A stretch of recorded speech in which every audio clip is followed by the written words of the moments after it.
Men nima qilay endi? Men bitta tirikchilikdaman-ku. Bolani doktorga olib borish kerak deyapman.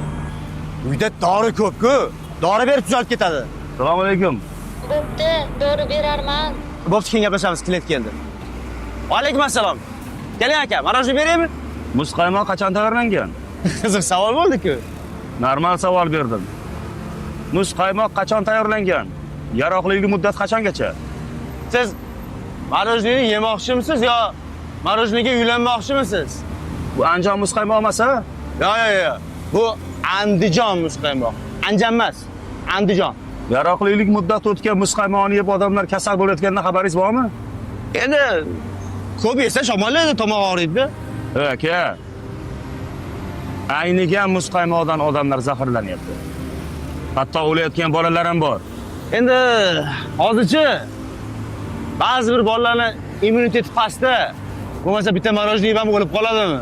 Sotayotgan mahsulotingizni qachon ishlab chiqarilgan? Qachongacha iste'mol qilsa bo'ladi, qiziq emasmi? Qiziq emas. Menga qiziq emas. Menga marojniyni kelishi, uni tez-tez sotishim, soqqa qilishim qiziq, bo'ldi. Ano Andijon muz qaymoqqa o'xshab ko'chma do'kon qilsangiz bo'lmaydimi?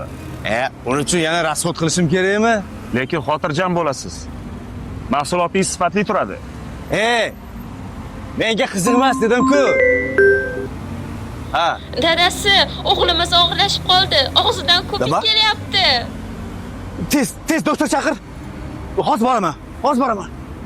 Men qarang, yomon bir ezma odam ekansiz-a. Tez doktor chaqir.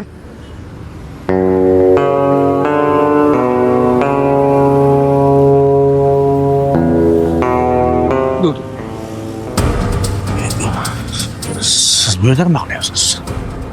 Doktorman. Doktor, o'g'lim, bolam Oshqozonni ichaklarni yumshayapti. nima qilibdi?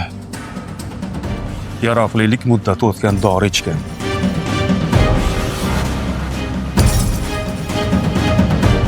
Doktor, sizdan iltimos qilaman. Bitta o'g'lim, yordam bering. Iltimos qilaman.